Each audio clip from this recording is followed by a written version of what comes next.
Central Delhi court bar association की तरफ से पिछले 5 दिनों से लगातार दिल्ली के अलग अलग कोर्टों में प्रदर्शन किया जा रहा है एलजी के एक नोटिफिकेशन के खिलाफ। इस वक्त हम मौजूद हैं राउज एवेन्यू कोर्ट के बाहर और तमाम यहाँ पर आपको वकील नज़र आ जाएंगे और central Delhi court bar association के जो सेक्रेटरी हैं वो हमारे साथ मौजूद हैं। विजय बिश्नोई जी, विकास त्रिपाठी जी मौजूद हैं, अभिनव गर्ग जी यहाँ पर मौजूद हैं, ज्वाइंट सेक्रेटरी।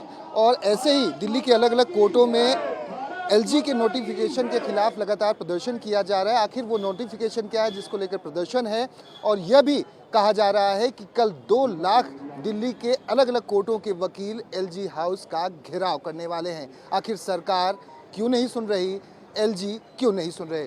बिश्नोई साहब, आपसे जानना चाहेंगे आखिर नोटिफिकेशन में ऐसा क्या है जिसको लेकर आप लोग की आपत्ति है और इसका समाधान क्या निकलता हुआ नज़र आ रहा है? क्योंकि सीएम से ही मुलाकात हुई, बातचीत हो रही है, भूपेंद्र यादव जी से भी आपकी केंद्रीय मंत्री से बातचीत हुई, लेकिन कुछ निष्कर्ष निकलता नज़र नहीं आ रहा है। आम जन को भी परेशानी हो रही है।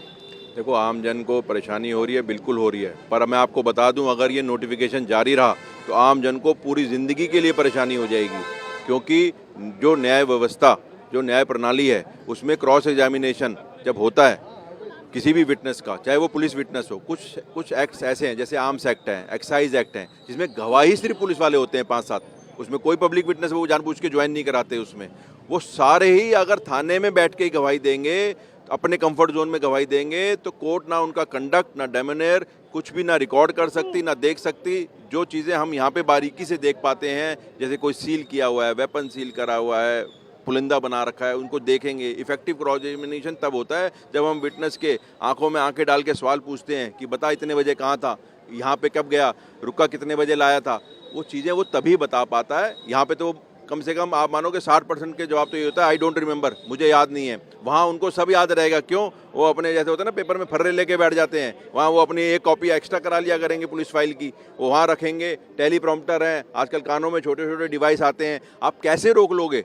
वहाँ पे मैनिपुलेशन नहीं होगी। और जब मैनिपुलेशन अगर पुलिस ने गवाही के टाइम भी कर ली तो जुडिशरी भी मजबूर हो जाएगी। वो कहाँ से इफेक्टिव फैसले देंगे? एक ये भी इसमें है कि कोर्ट रूम में अगर गवाही होती है, चाहे वो आरोपी पक्ष हो या विक्टिम पक्ष हो, तो एक कोर्ट रूम का जज का दबाव भी होता है कि आपको सत्य बोलना है, क्योंकि आप कानून के उस संविधान के पटल पर खड़े हैं जहाँ पर झूठ भी आपको कानून के सलाखों के पीछे ले जा सकते। लेकिन अगर आप वहाँ बैठे हैं तो फिर बिल्कुल अच्छा सवाल आपने करा। जब क्रॉस एग्जामिनेशन होता है, जब डेपोजिशन स्टार्ट होती है, वो ओथ लेते हैं सबसे पहले कि मैं झूठी गवाही नहीं दूंगा। अगर झूठी गवाही दी तो उस पर अलग से मुकदमा दर्ज हो सकता है, अगर हमने साबित कर दिया तो। वो गवाही देने के बाद जो स्टेटमेंट होती है वो पढ़ के साइन करता है, ROAC, red over and explain. वो पूरा एक्नॉलेज करके जाता है उस स्टेटमेंट को, रेड ओवर एंड एक्नॉलेज। वो पूरा पढ़ने के बाद कल को वो पलट जाएंगे कि मैंने तो ये बात नहीं बोली थी, मैं तो ये कहना चाह रहा था।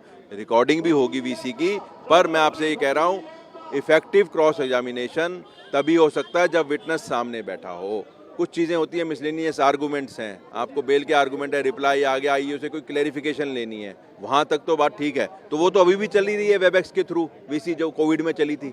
इस चीज़ को वहाँ पे डेजिग्नेटेड प्लेस, और ये BNS आया ना, मैं तो वकील बहन भाइयों से कितना एजिटेट करें इस गवर्नमेंट की बातों को। आप एक बात बताओ, सेक्शन 302 सबको पता था, 307 अटेम्प्ट टू मर्डर है। पूरे हिंदुस्तान को याद हो गया था, 140 करोड़ की जनसंख्या को, ठीक है ना? 140, संजित रुक जाओ,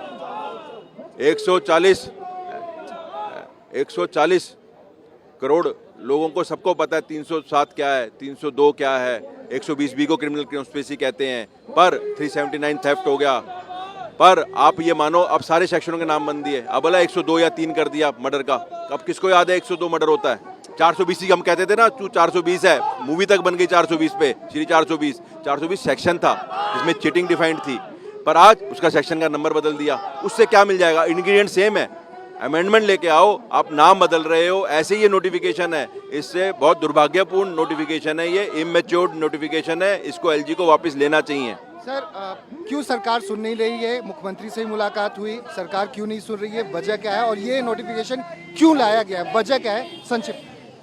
ये इनकी अपनी हट है, ये अपनी हट बना के रखे हुए हैं।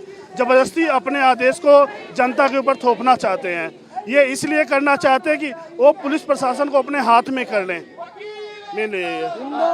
कल आप लोग घेराव करने वाले हैं? हाँ, कल हम लोग कल हम लोग कम से कम 2 से 3 लाख एडवोकेट 30 जारी पहुंचेंगे। 30 जारी से हमारा वहां से मार्च होगा एलजी हाउस। एलजी हाउस आपसे जानना चाहेंगे, आखिरी सवाल, क्या लग रहा है इसके पीछे की वजह है, क्या है? हम लोग मार्च चल रहे हैं, मार्च में आप साथ आइए प्लीज। आप देख रहे हैं यहाँ पे मार्च और मेन रास्ता बंद करेंगे। मार्च के लिए तमाम ये यहाँ से वकील निकल रहे हैं जो ये प्रोटेस्ट कर रहे हैं। इनका साफ तौर पे कहना है कि जो नोटिफिकेशन जारी किया गया है उसके पीछे का जो मकसद है वो साफ नहीं नजर आ रहा है। एलजी घमंडी हो गया है, पूरी सरकार घमंडी हो गई है। इस घमंडी सरकार को हम हटाना चाहते हैं और ये जो नोटिफिकेशन है ये जनता के एकदम पूरा विरुद्ध है। हमारे साथ सेक्रेटरी साहब हैं। इससे किसको बचाने की कोशिश की जा रही है? कानून अगर कोर्ट में होती है गवाही तो एक कोर्ट रूम का डर होता है, जज का डर होता है, वो क्रॉस एग्जामिनेशन होते हैं। देखिए, इससे किसी को बचाने की कोशिश नहीं की जा रही है, ठीक है।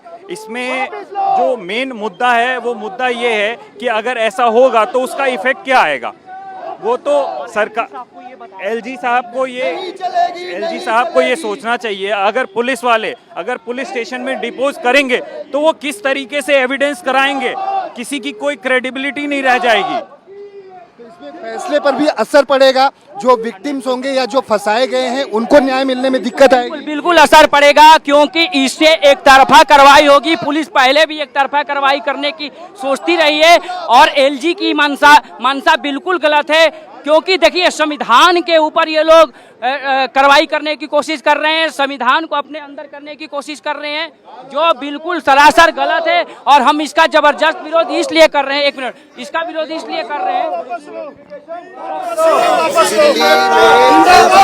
जो नोटिफिकेशन निकाला है हम उसके पूरी तरह से बरखिलाफ हैं, क्योंकि ये आम जनता के लिए किसी भी एंगल से सही नहीं है। आप सबको पता है कि यहाँ पे कंफर्ट जोन किसका जा रहा है? पुलिस वालों का। जब तक पुलिस वालों को कंफर्ट में रखोगे किसी को संविधान के ऊपर विश्वास नहीं होगा।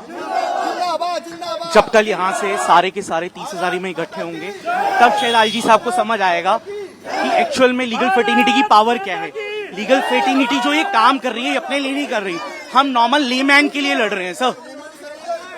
Thank you.